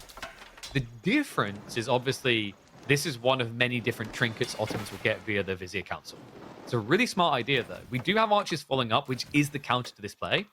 But that plays into MarineLorD's hand. He has Sipahi. Sipahi that are tanky enough to semi-contest knights themselves and can genuinely just block Beasty from an archer transition entirely. Ooh, Imam's getting pulled quite far forward. Scout does see that now there's a second knight coming in, so is going to pull him back. Rightly so. But the Sipahi and Spearman play, that's a great composition to use up against knight and archers. And it gets more rough for Beasty, right? It's like a meta should be coming down the line. Ranged armor could be huge here. Melee armor not as crazy against knights. Like, it's 2 melee, it's pretty effective, but as a percentile difference, it's not that huge. Now that Beasty's adding in spears, though, he's actually starting to make a meta play look even better for the Ottomans. That much so sure. Some walls coming in as well. Means that the wood line is going to be relatively hard to harass here. And Spearman now coming for Beasty. Okay, we're getting a triple composition now from Beasty. That could change things up. Yeah, that's what I was saying, though. Like, this enables meta play, right? Like, this makes the meta feel a lot better for the melee armor than it would have before. Because if it's just knights, it's kind of a Leshruck. So, a little bit worrisome there for Beasty. No, I if he think gets this is enough good for. archers- I think this is good for Beasty. What, you don't think the metas now just get more value for MarineLorD? I think the Sipahi suddenly lose a ton of their value. That's true. But with the Imam heal and the meta, I feel like scaling the archers It's is even not more gonna be important, enough. right? Yeah. Like, you need to prioritize archers as your number one, because if you can't snipe these Imams out at the start of the fight immediately, you'll lose long term, right? Same with metas. So I think you archers only is going to need- be his MVP. I think you only need 12 archers. 12 archers, you're going to be able to lose 1 or 2, still be able to one-shot the spearman. 12 is weird because, like, Imams have 90 health, right? So, like, technically you need 18 to one hit. I don't think the imams are the priority. You don't think if if you- we if you blob can- a giant melee wave? If you can AoE one-shot the spearman with archers, then it doesn't matter if they can get healed. Interesting. You can't heal something that's already dead. Yeah, I know. I get where you're coming from, but it's like the overall healing on the Sipahi should allow him to contest a bit better. I'm wondering, did MarineLorD? I mean, on a food-based water map, like surely Anatolian Hill's not needed. That would set you up nicely for usually the meta play. What has he gone for here? Outpost now under attack. Nice siding Is there a world in otherwise. which you get the outpost defense upgrades? Because you're against knights here, so the fortifications being cheaper and doing bonus to heavy is really good. It is. We're seeing an archer ship in queue for MarineLorD behind this. Could be that Beasty only just started attacking it a little bit just to bait that archer ship out, because he's not committing to this, not really at least.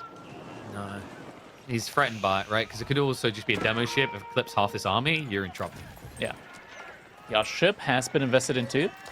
So value gain. MarineLorD kind of looks like he just wants to get to Castle Age, right? Like he's He not is. forcibly investing. Yeah, he's not spending all of his food, but it's mostly because he wanted to transition to archers next up. But he wasn't able to do so quite effectively because his wood line was in trouble. Yeah, so like in theory, if you get enough archers, Jean can't participate in the fights, right? Not melee Jean. I think that's what he's looking for, is he realizes if this continues in feudal, the weakness you have is like you're going to feed XP. Yeah. The advantage you have, though, is these Vizier Council points are generating as time goes on. You're getting more and more, right? Dare I ever say great bomb lines? Was Beasty waiting for Rams here? I think Rams a little bit of an overinvestment. In theory, good against the fact your opponent's going archers, but yeah, it does slow down your blob. Matter now in as well. Yeah, and I mean, with this comp as it currently stands, like melee armor makes a lot of sense for MarineLorD. Ranged armor just now finishing, just in time. Range pierce damage now coming in for Beasty. He's Is he still gonna only wait one or is he point. gonna go? I'm surprised Beasty didn't try to sneak it in at this stage. That other pond is just completely free. So this is do or die, really, in his eyes. We do have the crossbow placement. Yeah, so this gets bonus damage against the knights. You can snipe them down quicker. Oh, However, no down. fortifications. He's not focus firing Jean either. That would get bonus damage against her. Instead, gonna have to bail. Outpost is going to be a waste. Now, the TC does also have those bolt shots. Clash coming in. The imams aren't being focus fired here. And the cleave a little bit too far away. So, Jean not getting too much value. Divine Restoration has to be pumped. This isn't looking like enough. Sipahi, they're doing pretty well. The imams are now going down, though. BC targets one, goes for the second. Healing has been removed. And now he's breaking through. It looks like the spearmen have been thinned out. There's only, what, 4 Sipahi left over. Same count for knights. A lot of XP. But MarineLorD, he's going to have to shuffle away on the tree line. This is enough. Beasty threads the needle with barely any knights left alive. Jean taking practically no damage, and the hunt is on. Oh my god. If Jean gets level 3, well, MarineLorD still is fuel age. Oh my god, that's it. That has to be it, right? This is ridiculous. I mean, the imams, I'd have to double check whether they give XP. It's variable sometimes with free spawn units, but if they did, they're going to be worth, what, 15 XP themselves? Yeah, 15 each. They gave it. That's ridiculous. I can't believe that. It's weird because, for example, the king doesn't give XP, right? The first king spawn for English doesn't, but the imams do. That accelerated that at a ridiculous pace, in conjunction with the fact that Sipahi on average costs more, meta costs a lot as well. I mean, MarineLorD's in a hard position now, right? Like, this melee Jean is giga chatted up. Well. He doesn't have the necessary spearmen to directly contest it. Yeah, indeed, he does not. Reinforcements are actually a little bit out of position here. There weren't any knights to help out. Just gonna lose some archers there. It does slow things down. It gives a little bit of breathing room for MarineLorD, but still uncomfortable position now with Beasty having that ram hitting the backside. Knights. A little bit stagnant there. Actually, there's 2 of them. He's not respecting the TC. I don't think he realizes that it's the emplacement. Like, this is a very new tech. We don't see that is something you don't see often. Yeah, at all. Like, you can just get dove onto. Usually, the knights can just dive you. But with that vizier point, you shred knights. It's like diving. It's like diving a Kremlin. It kind of feels like diving French TC that has just the obelisk emplacement, right? It sounds like it's worse. It's disgusting because if you hover on it, like every single shot gets the bonus, right? Yeah. If I remember correctly. So it stacks up to quite a lot. Okay, we can't see it now, but basically it will have the plus against heavy. I think it's +2 per shot, which is ridiculous. Like, these French knights feel like they're wearing paper mache. It's insane because the bonus damage is on the villagers inside, which means it gets multiplied by how many villagers are inside. Yeah, it's crazy because, like, if you didn't know that, you'd think as a meme tech, you'd have to basically spam outposts, which you don't want to do. But it just gives you great defensive orientation here. It is awkward because you do need to garrison to get it. Like, right now, MarineLorD would do a lot more damage if he just, like, kept a few archers or something inside the TC. Yeah. This also means that the men-at-arms that Jean spawned, the Jean's champions, are also going to take bonus damage. So it's not an unkillable unit for you.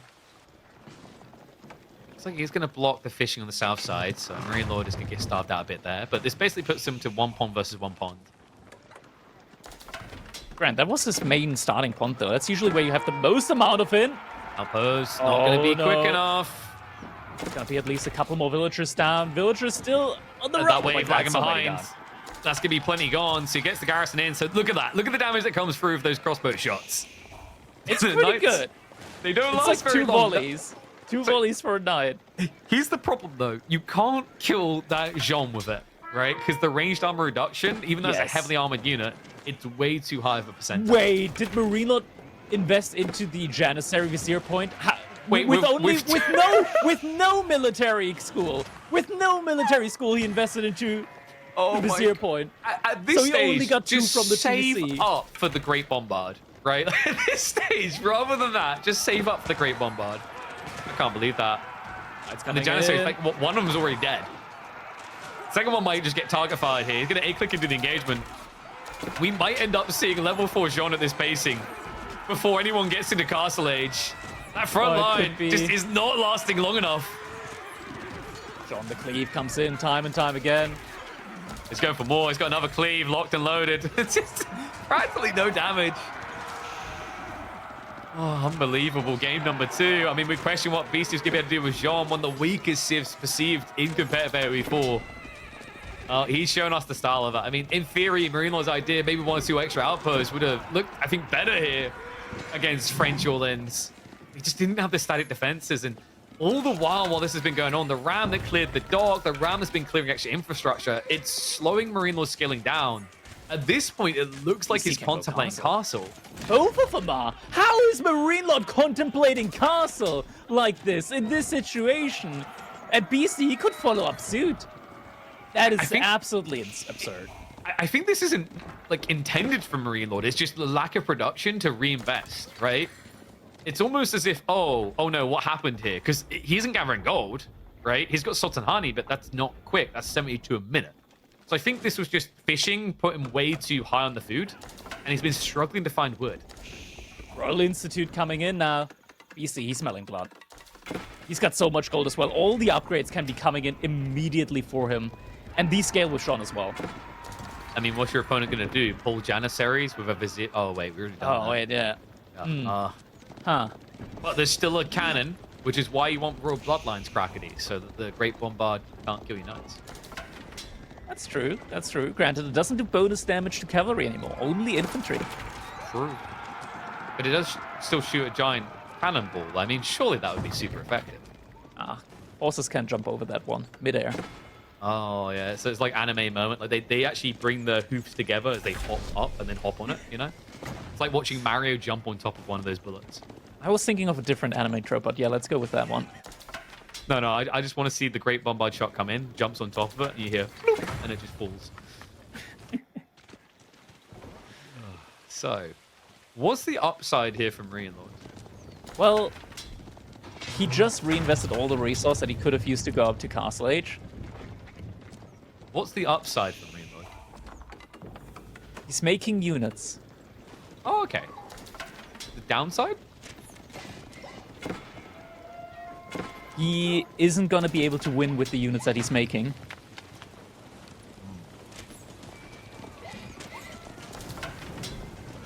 We just asked for a remake. You're right. Yeah, bad spawn remake. Yeah, like my gold were too close together with my tree line. This is not a MarineLorD spawn. Where's the villagers? You need villagers inside that TC for the emplacement. I would be curious if MarineLorD knows that the default TC shot isn't buffed.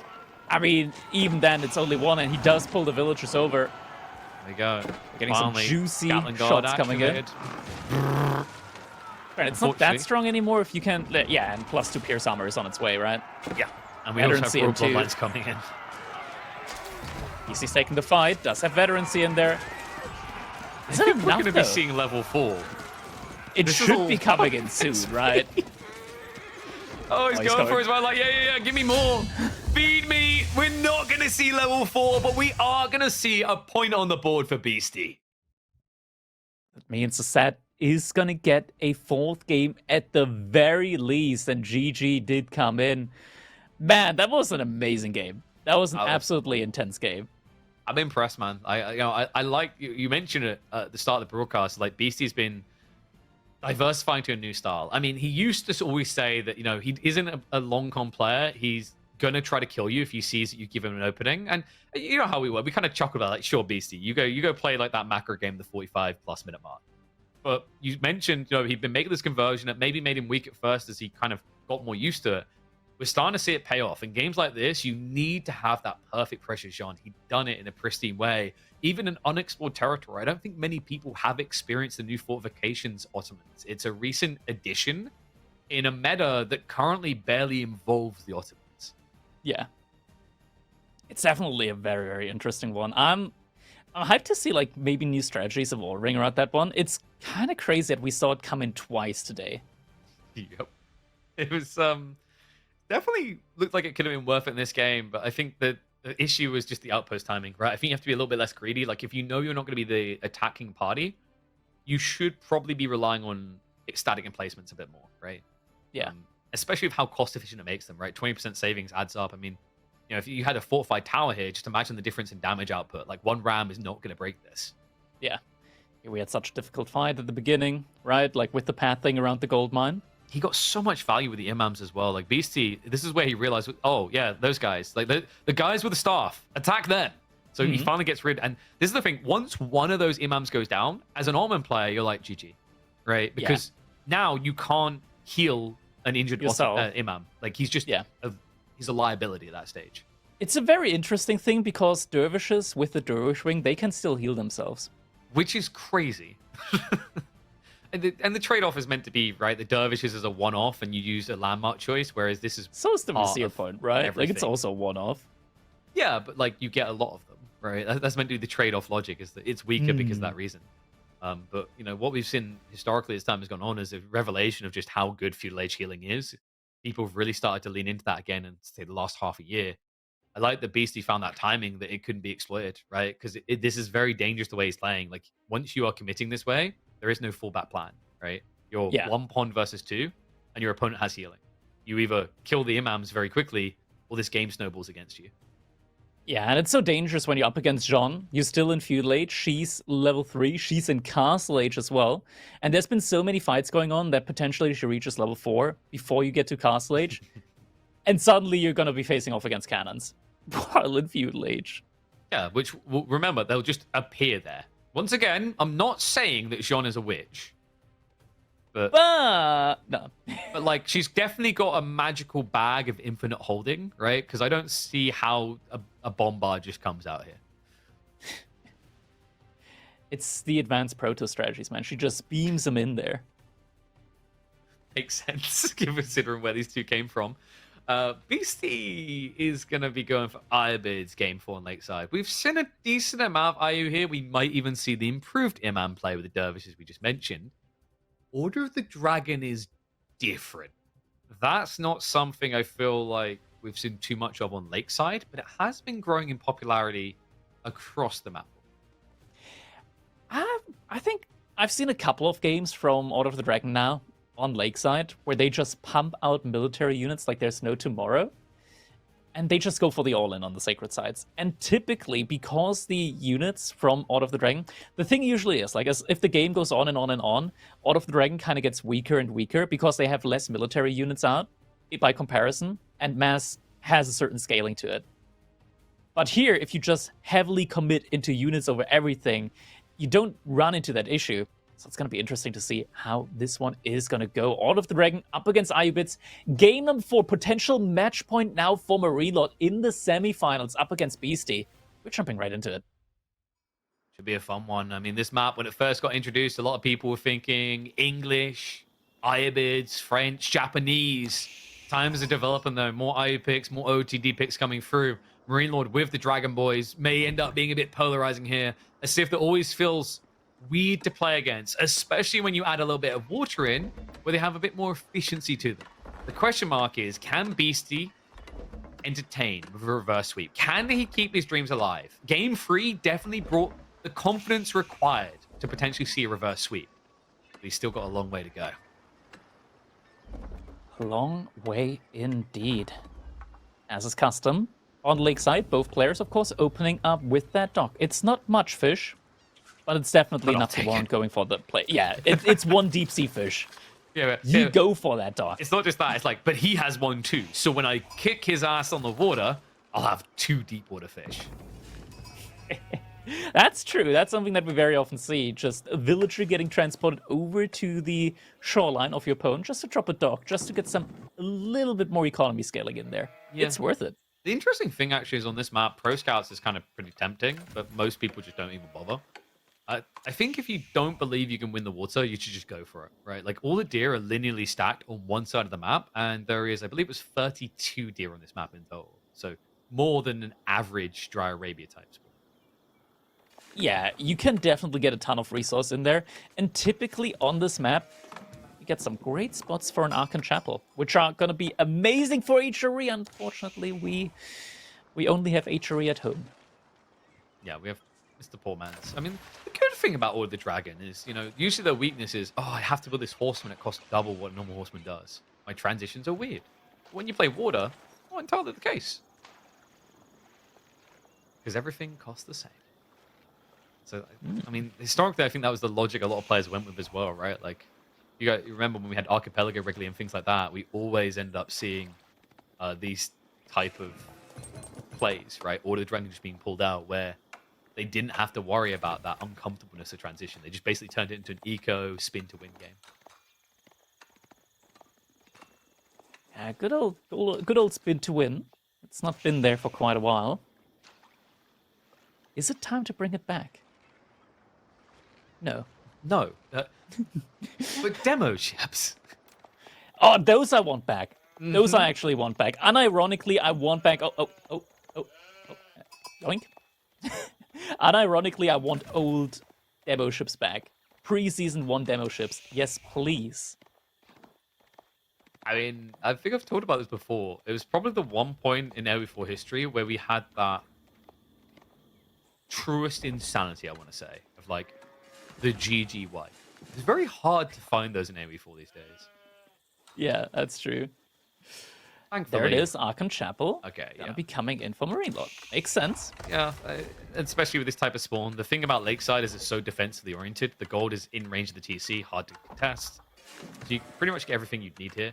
Options are on the table. I mean, usually when you're playing OTD, it feels good to scale good at archers, right? Because they transition very well into castle. So I wouldn't be surprised if OTD goes, say, like spear plus archer here. Feels like it's a really healthy comp against Ibids. Yeah. Oh. You take one of my sheep, I'll take one of yours. It's only fair. And now I will kill you. Slowly. Really, yeah. My blade.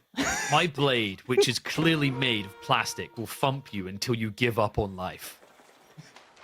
The embarrassment will make you want to die. We do have Dervish coming, though. So Dervish usually feels pretty good, but this also just emboldens the idea of gilded archers. Once again, like, the Dervish can't play in the fights if there's gilded archers present. The issue with your blade is it finishes the job too quickly. They must suffer in despair. I'm sorry, we like Slaneshi follows now. We want to like sample their soul's suffering before they die. My blade, 1 million strikes. My blade will kill you in 55,555 strikes.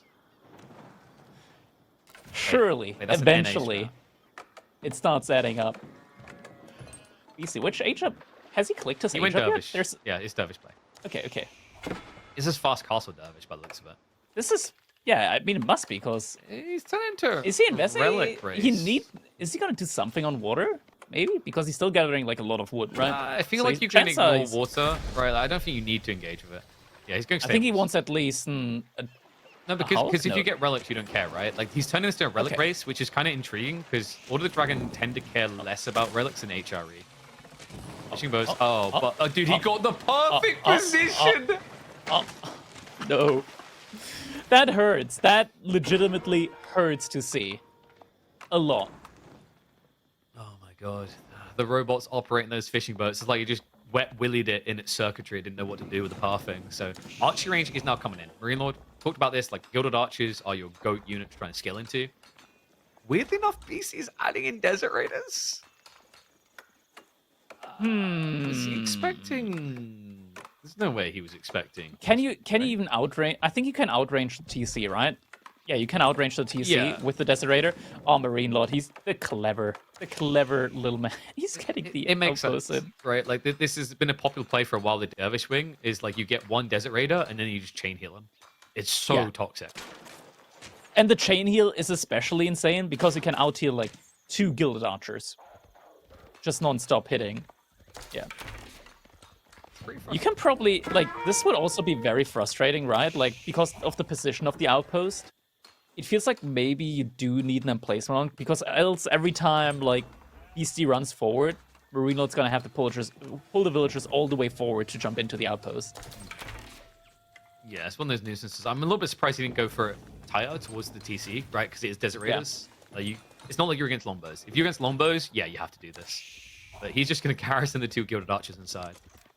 Imagine if instead of them now being a normal arrow slit, they just got buff stats. Gilded Outpost. That's what we're missing. Most Order of Dragon players try to win games with mass outposts anyway, so... 200 wood, but it comes with an immediate Springled emplacement. And because we're lazy with asset design, we're just going to basically have an outpost on top of an outpost. Yes. And Or you put 2 outposts next to each other and make it a unique 2x4 building. And then, when you get... Ooh.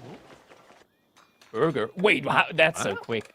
That's a quick transition as well. I Like mean, 10 villagers working on that? You have to do burger, right? Like when you don't have a standing army or the dragon, you can't get regnants. It's too slow. Yeah, but like 10 villagers, that's a lot. That's what surprised me here. Burger itself, I think, is really good. Like, nobody should talk badly about a burger play, especially for the OOTD, because they get so much value out of that. Like, with Military Academy, the upgrade from the blacksmith, you can essentially get like 350 to 400 resources saved out of it per minute just by producing units out of it. Men at arms would feel pretty good here. You could even theoretically go spearman, right? Like your opponent doesn't have archer ranges yet. Spears would make a lot of sense just for the blob timing and be quicker than the MAA and cheaper. There you go. Yeah, spears coming out. Also gilded crossbowmen on the way. So, Ooh, those are strong. yeah, it's pretty much like the S tier unit for OOTD, right? Like archers have a good wall at the start of castle, but crossbowmen in most successful dragon games is the backbone of their composition. Yeah, and now Beasty might have a bit of a rough time when it comes to transition, because look at that, it's still gonna be like 30, more than half a minute for him to reach age up.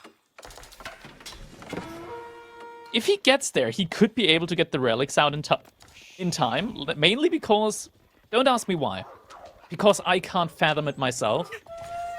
But dervishes, while carrying a relic, move faster than men-at-arms, crossbows. They move almost as fast as spearmen as well. 1.22 tiles per second compared to 1.25. But they're unarmed, crackety. I don't care. Camel lives matter. Look at these camels. They came all the way out of their sand biomes to entertain us, and you just want them to suffer. Ooh, he's not getting distracted. Relic comes in. Wait. Is he gonna get it? Gonna get it? He sees him. That's a tough one. That's a tough one. You need to go. He didn't see the other dervish, though, did he? He did not. He's only now scouting the central relic, so that one's going to get snatched as well. It's a heist. He might need to drop it in between. He's gonna need... Actually, can he get out with it? It's going to be tight, but he should Very tight. get hit a few times. Charge comes in. If the spearman gets a charge, that should be enough, right? But he needs it now. The problem is it's taking way too long. Oh, he's outrunning him. Get out of my way, Scout! Dude, this is where you GTA full-on jack him. Just pull the Scout off his horse and take it. Oh, God. This is not reasonable. It's crazy. Totally reasonable. Dervish, you know? I think it should be called Derpish at this point. It's just stupid. The way it was intended. You know when you want to have that moment where, like, I told you so, where it's like, I was right, I said this was going to be broke. I don't even feel like I want to take advantage of that, right? It just feels wrong to, you know? It's kind of like you've discovered the person beaten on the street, they're bleeding out. You're like, I just want to help you instead of, like, saying I told you so. I just wanted to change, man. Ooh, crossbow, expensive unit, but at the same time, Camel Lancer also got sniped out. I feel like EC probably needs mass archers now, right? Like, against the units, this many crossbows, this many spearmen out, you need archers at this point in time. No. Oh, we're getting archers. That's good. We are, yeah. I mean, that's the standard composition as well for Ayubas, right? Like, you go for the Camel Lancers and you go for the Prelate Snipes, and you feel really good about yourself. He's looking for sacred sites, right? Like, the relics are already gone. That's still a very good way to scale. Yeah, this is a 4-1 split, right? Yeah. Oh wait, sorry, no, he's got the safe 3-2, 3-2, yeah. Everybody gets a safe relic. So you get a safe this relic. Is fine. This is good for MarineLorD. I think this is more than you could have asked for the way. EC's pulling all the way to the back wood line. That's a lot of villager walking time. But you have no water control, and if I'm looking and see that like you're going archers but can't hit your front wood, all I need to do now is just go for a little Normandy landing, right? Get a transport ship, send a few crossbows around the back or spears. In fact, you know what the sick play would be here? If MarineLorD queues up maybe just 2 Landsknecht there, and then ferries them across. Yes. He could just that would be absolutely brutal. That would be absolutely brutal. Already have the first couple of farms coming in now. Wood income has been a little bit disrupted in between, so only 6 archers at the moment for Beasty. He's still massing Camel Lancers, but there's like 12 Order of the Dragon Spearmen at the moment out. And that was a sick dive from MarineLorD to just scout what's happening in the base. Like, is he gathering a lot of food? Has he moved on the tree line? So the good news for Beasty is like this doesn't make it apparent that he's moved his woodworking to the back. However, you have moved your gold to the back. So MarineLorD should still be looking there soon. So there's gonna be a raid coming in. Fortunately, there's a crossbowman waiting in. Oh my god. Yeah, they were all weak already. Heal your boy. No, they're not. They weren't weak or at Crackety. That is an OP crossbowman. 200, 10 damage per shot. Ooh. We're in a different spot now. I talked about this earlier, right? Like, Order of the Dragon just pumping out units non-stop. It's dangerous. It is really, really dangerous to play up against. It's the Burgrave effect, man. I think people are just waking up to this, that Regnants is a bait. If you aren't playing long feudal, I don't think you can ever get away with Regnants as Order of the Dragon. Yeah, and Regnants at most, you're getting like 400 bonus gold per minute in. Yeah. Burgrave, you're getting a guaranteed 400 resources per minute saved. Exactly. Now, don't get me wrong, right? In the hyper late game, Regnants is better because infinite gold when gold runs out. Right. But like, how long is it going to take you to stick a straw in the map and suck it all dry? Versus just enjoying that first layer of the milkshake, you know? Ooh, this could be a very difficult fight to take. For Beasty. I think Beasty might be about to find out just why Burger might be a really, really good play. He's got Inspired Warriors coming in. This is big. Doesn't Once have that enough. hits, Spivin already Doesn't in have enough to one-shot. Oh, he's focusing the backline. It's not working. They crush. They crush everything. The Lancers There's are nothing gone. left. He's trying to rush an outpost up. That's not even going to be quick enough. This could simply be game. This could be the free one, and it is. It's going to be MarineLorD versus Anatan. Beasty needs a redemption arc in that lower bracket run where he will run up to one of his kryptonites in the form of Louis MT. Oh my god. What a serious man. And Order of the Dragon, not a civilization that... I feel like if we were talking about Order of the Dragon a month ago, there were some people, like mainly the Spanish bros, mainly Vortex, that put them in like S tier category. Yeah, he done it a year before everyone else realized. Yeah. And now it kind of feels like the self-fulfilling prophecy, right? Like, the strategies come in, Order of the Dragon suddenly gains popularity, and they're actually really good. Crazy idea, you just don't play them like you would play HRE. Agreed. I mean, the Burgrave just makes so much sense. I think Minework was a bait as well. Like, I actually think HRE has more viability with Minework than OOTD do, right? But like, you know, once you have this archery play, like, I think in a cavalry meta, like, you should only be going the horseman if you're forced to with the pro scouts, right? It can be worth it, but when you have supplementing a fishing, like, you're good enough to go. So yeah, really well played, brilliantly executed. Love this detail here where you didn't even get this, like, let's just idle and come back for the fishing. Look at that block, man. The pathing here. Yeah, that was so good. Yeah. This guy right here, man, deserves a promotion. And I give him, like, he's not a gilded crossbowman anymore, he's a gilded arbalist. There were two of them as well. Nope, they shared the fame. No. One of them's a squire. But, you know, we're going to be hopping into an interview in MarineLorD in a second. I mean, this has to be feeling pretty good. Beasty historically has been one of the biggest threats to him in these, but, I mean, this looked clean, right? Sure, there was one game on the board for Beasty. Credit to him for getting that one and showing his aggro, but let's talk to the man, the myth, the legend himself. We have got MarineLorD on the line. MarineLorD, congratulations on the win, man. Fantastic performance we've been seeing out of you so far in this tournament. It seems like the biggest threat to you was literally right at the beginning against Baltic. Apparently, yeah. I mean, Baltic played pretty well, and I think he underperformed a little bit yesterday. But I think he's better than what he showed, I think. Well, so, talking performances, right? We'll get to yours in a second, but like we just saw Anatan throwing Puppy Paw. We've seen some interesting upsets, some returns to forms from previous players. Does this feel like maybe the most competitive tournament we've had so far in AoE4?